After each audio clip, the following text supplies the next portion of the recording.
What is going on, people? It is good to have you on board. Is another episode of Unfiltered coming your way right here, right now. This one will go down as episode number 318 in your scorecard. You can get on board 24/7, 365. Join us all throughout social media on Twitter at Casey Stern. Unfiltered has its own channel on YouTube where you may be watching now, or if you're on Apple and Spotify, you can get us there as well. Also on Instagram, Unfiltered with Casey Stern. It is good to have you back after a long hiatus and to be with you. A number of topics to hit today, as always. Hit me up on Twitter. Give me your comments and thoughts on the show along the way, or if you happen to be listening on Apple, Spotify, or wherever you are. Clearly, it has been a long delay. I have been busy, a lot of working, a lot of doing, also doing some radio here locally here in Atlanta at 680 The Fan. Shout out. You can catch me on Sundays there. I'll be there tomorrow morning as I do this here on a Saturday. Happy Labor Day weekend to all of you. Number of topics I want to hit along the way here on this very show. A ton to get into. And I want to start on the baseball side. And as much as I'd love to get into all of the different pennant chases and all the things going on around Major League Baseball, and we'll get into that as we return here on the podcast in the coming weeks. There are a couple of things that have been just driving me absolutely bananas, and I don't want to be, and to be honest, people, if you know me over the years, I really am not the get off my lawn kind of a guy. I always like to hit things somewhere in the middle, not purely old school, not purely analytical, trying to be purely rational in the world of irrational in terms of what matters and what doesn't. But I'm sitting here watching a game last night, and it's been ticking in my head over the last number of weeks anyway. And I'm watching the Marlins play the Mets. And I'm sitting there and watching a game self-destruct into a complete and utter embarrassment, even for the Mets on a night where Jonah Tong makes his big league debut. And congrats to him and welcome to the Bigs. 22, looks 12. But I'm sitting there watching this game, and I'm watching position players enter the game on both sides. You got the Marlins, who are sitting there in a game where they're getting shellacked. And I'm watching the seventh pitching appearance of infielder Javier Sonoya, giving up home runs left and right. Vientos hits a homer. Torrens hits a homer. Then I'm watching Torrens as the Mets are down 10, up 10 plus runs. He coming in and he trying to close out the game for whatever ungodly reason. Carlos Mendoza puts him in. There were relievers. Doesn't matter whom there were. I mean, if you're a Met fan, you know you're static at others who were there. Go close the game. But he comes in, gives up 2 home runs himself. He had a plus minus even. Helped give 3, gave up 3 in the same inning. And you sit there and you watch this trend continue in the amount of position players that we're seeing.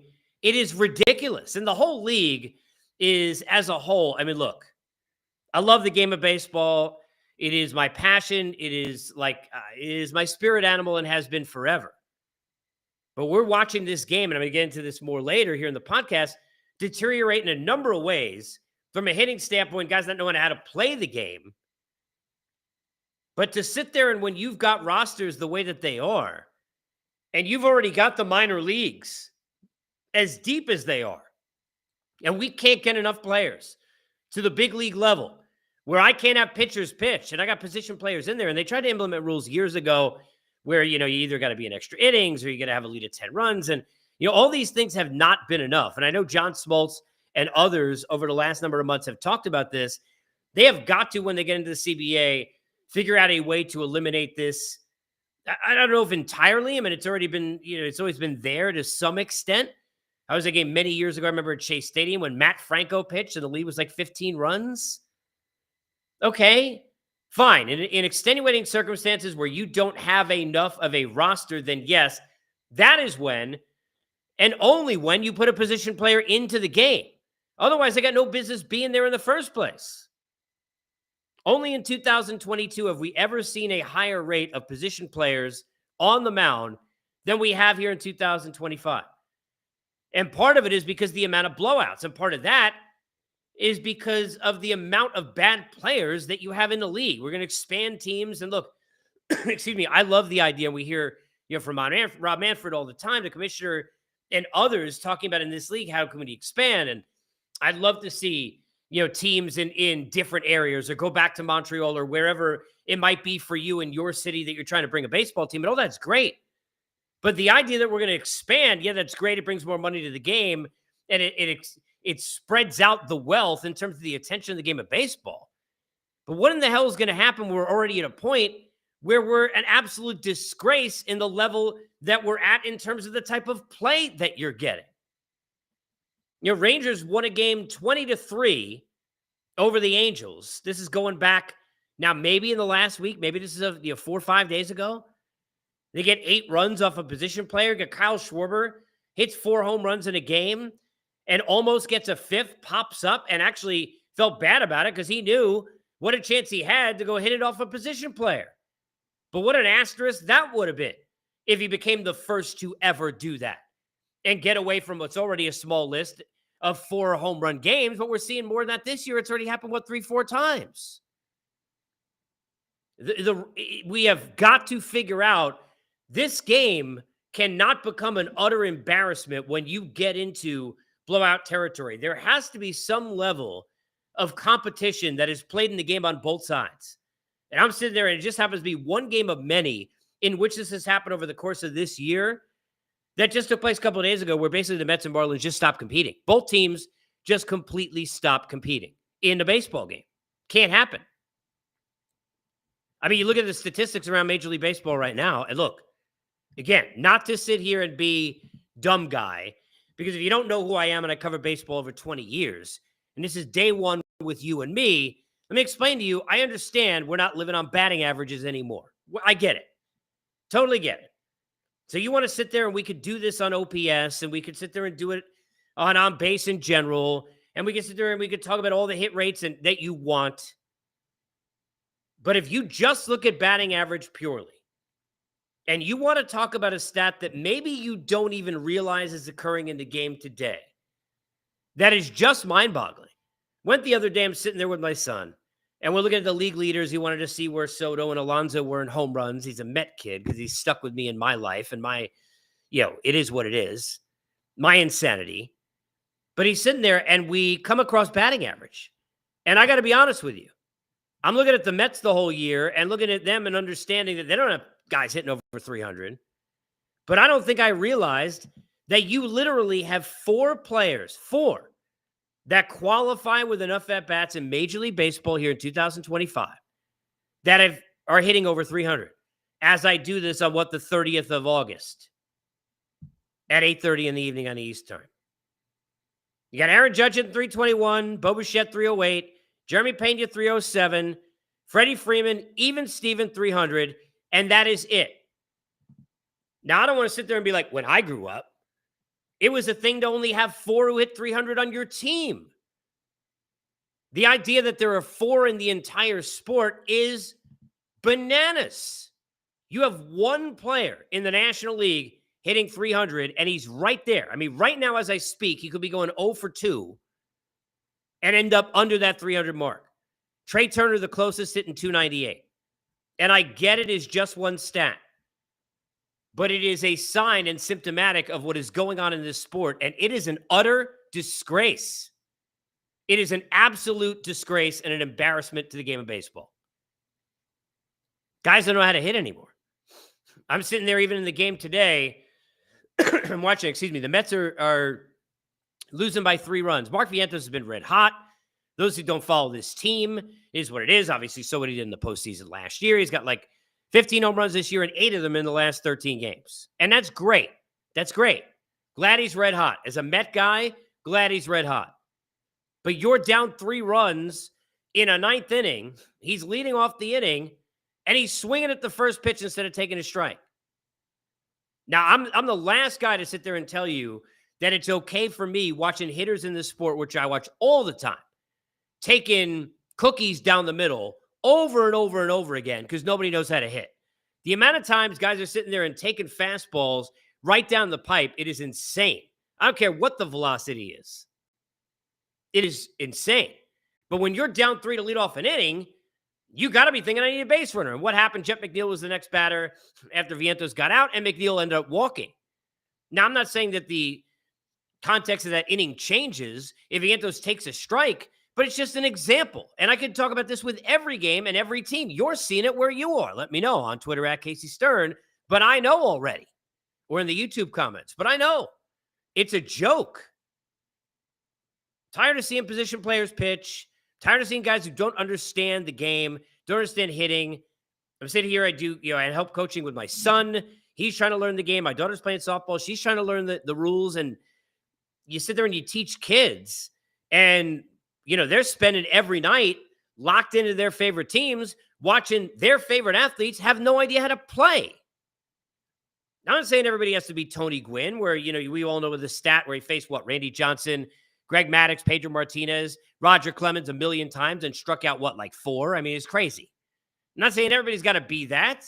But you got 4 guys in old sport hitting over 300. I got position players pitching 7 times. I got teams giving up 8 runs with position players on the mound and not even stopping the bleeding. And it's an absolute disgrace and an embarrassment. I'm sorry. Unfiltered take, but it's a joke. And that's as a baseball fan. And I hate nationally when we see the folks who cover this game, for all intents and purposes, kind of shitting on the sport. But it is what it is. It's a joke.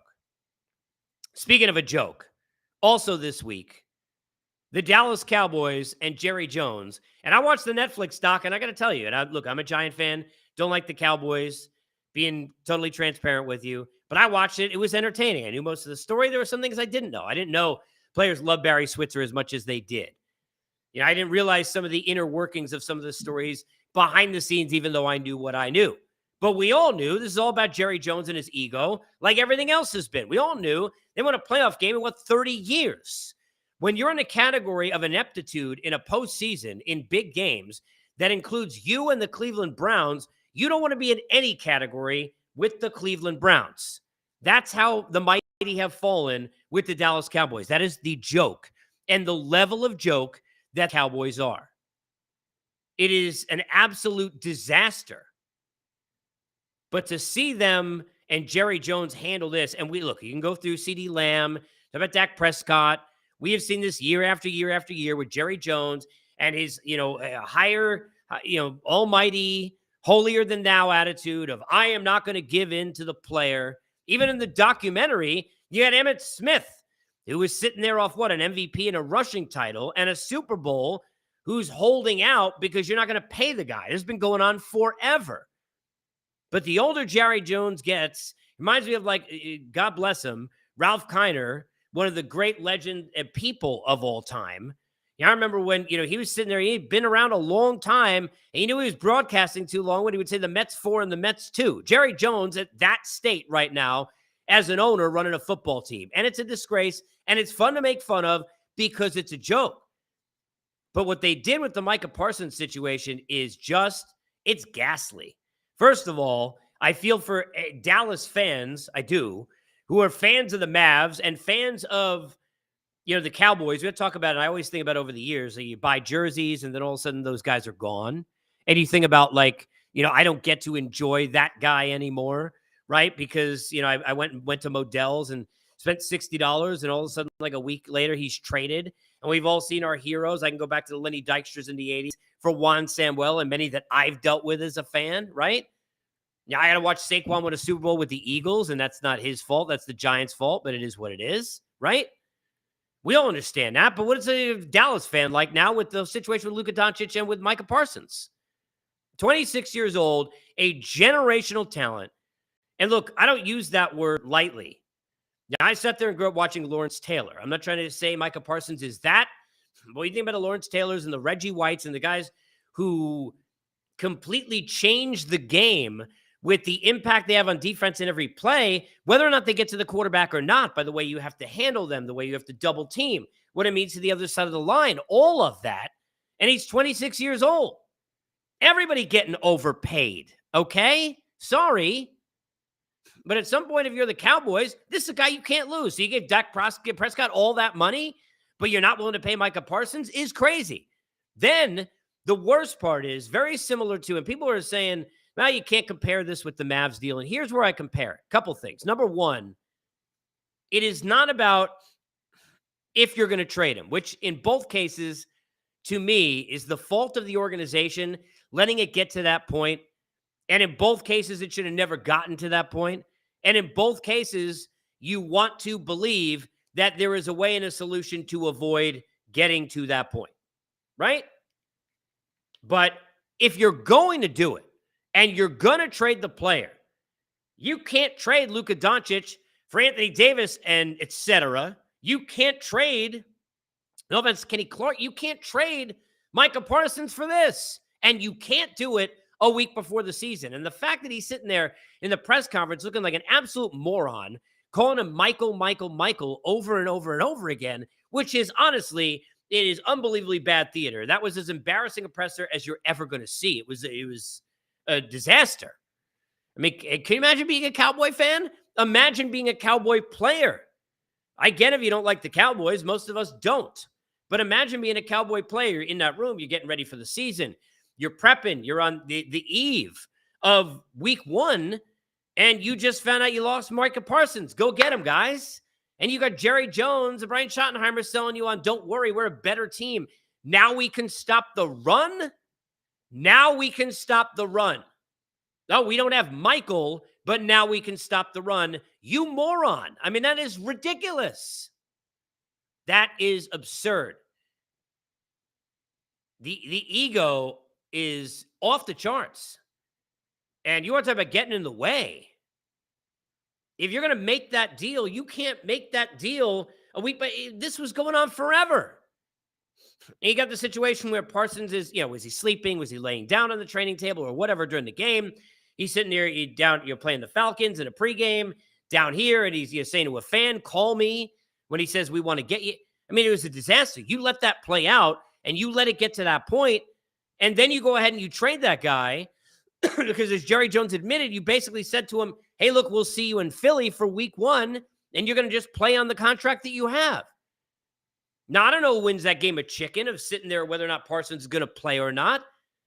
And I get malcontents and you're going to deal him. When we've seen the city, look, the Red Sox played a lot better after they dealt Devers. And I don't think they should have made that deal either because that had to be avoidable. That had to be something that you can figure out how to deal with better. And everybody at fault in all these. And look, Micah Parsons is at some fault here. But compared to Jerry Jones, percentages of that pie off the charts towards Jerry Jones. An absolute joke. An absolute disaster. You can't sum it up any other way. They are a laughingstock. And at some point, you could fire the manager. And look, teams I've rooted for, you think about Jim Dolan. We all have, different teams we root for where it's like, okay, if the owner didn't own the team, here we go. I mean, the Pirates, the ownership, forget it forever. Not willing to put money in the team.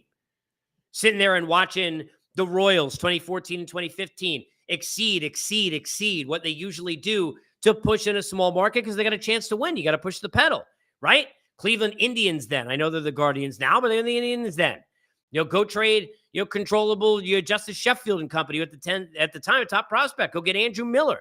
Rent him for the rest of the year. He's the best player in the American League, you could argue. Certainly on the mound was one of them. Most important player in the team. Get all the way down the stretch. And outside of a rain delay, maybe you go beat the Cubs, win a World Series. You got to take those shots. Pirates ownership, they don't take a shot at anything. That's why people are talking about Skeens getting dealt earlier this year, which is insane. But is it? Sanity's doing the same thing over and over again, expecting different results. That is the case. If you're sitting there a Cowboy fan, you can't get different results because you only have insanity because your owner is an egomaniac.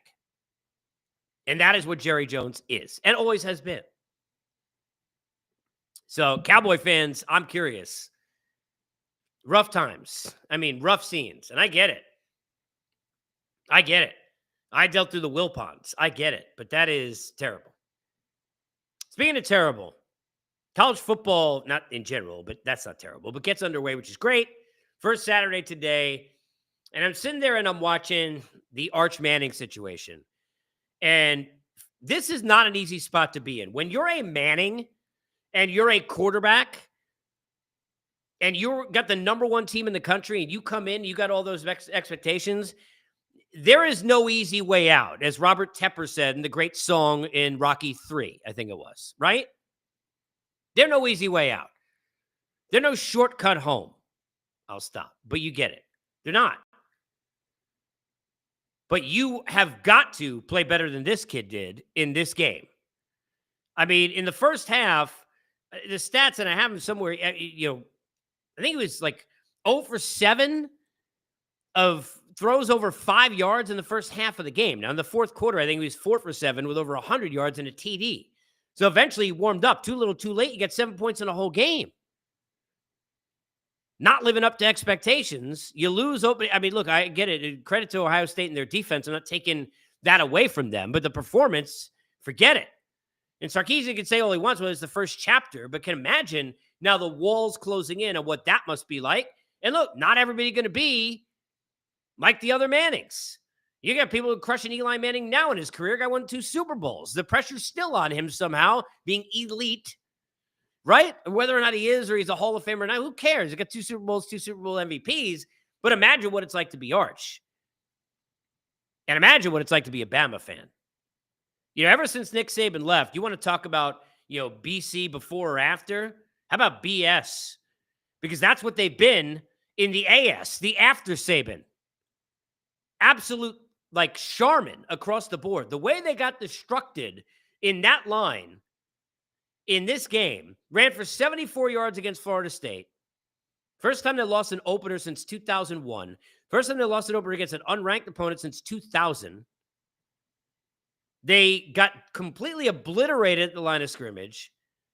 The physicality was all towards the Florida State side. And look, even when Alabama lost games, and even over the years when you're sitting there, and most of us did, you're rooting against them because it's like the Yankees or the Cowboys or whoever. You're either a fan of them or you hate them, right? Lakers is what it is. Celtics. But they always were such a physical team. There was a presence and intensity, an identity about Nick Saban teams. You go watch this game, and I'm sitting there watching that and thinking to myself, wow, what an embarrassment. Because if you lose and you don't have the same heralded players, or it's going to be an off year, and look, in the past, an off year for Alabama, lose 1 or 2 games, you get a bowl game, New Year's Day, or that week, but you're not going to win the national championship. That was an off year. Now what? I mean, look at the start for them. But the toughness, never in it, never a question. Mental fortitude, never a question. All of that on the board to question after watching that opener against Florida State. Terrible. I mean, just bad. No hope if you're watching Alabama the rest of the way after watching that game. Curious your take. You want to get in? Let me know on Twitter at Casey Stern. Comments on the YouTube side as well. And of course, if you're listening on Apple and Spotify, wherever you may be, to Unfiltered, you can always comment along the way. Got a lot more coming as we are back as this. We'll get into over the next couple of weeks. And I'll do some Met podcasts as well for the Met fans who are listening. I will kind of deviate and do some of that as well. But I want to get into baseball. Want to talk about the Cal Rally, Aaron Judge MVP race. Want to get into the postseason chases. Want to talk about some of the situations in the American League, which is totally wide open. Now the Jays, as I do this podcast, cut down in that lead to 2.5. Yankees winners of 6 straight. Seems to be a wide, is Detroit deep enough outside of Skubal, who going to be out there, 2-3 times in a series? But outside of that, is it enough? How good are they? And what about the Milwaukee Brewers? 30-some-odd games over 500, won their 85th game of the year today. And if I went and I polled 100 people who covered this game and said, will the Brewers get to a World Series? I would almost bet less than half will say no, that they will pick the Phillies or the Padres, who for me right now is who I would pick to get to the World Series, or the Dodgers or the Mets before they would pick Milwaukee because they just don't trust them coming into the postseason. So I want to get into that. We'll do that this week as well. You could jump back on board. It is good to be back with you. We will talk all sorts of things across the way. And whether you're local or not, you can get me on Sundays at 680thefan.com if you are not local and here in Atlanta in the ATL, where you can get us at 680 on the AM and 93.7 on the FM side. You can also get the show. I've got Cliff Floyd and Mark Raimondi coming on this week on the show, which will be airing tomorrow. It is Labor Day weekend. Enjoy your barbecues. Enjoy your sports. It is good to be back. Unfiltered. Another episode of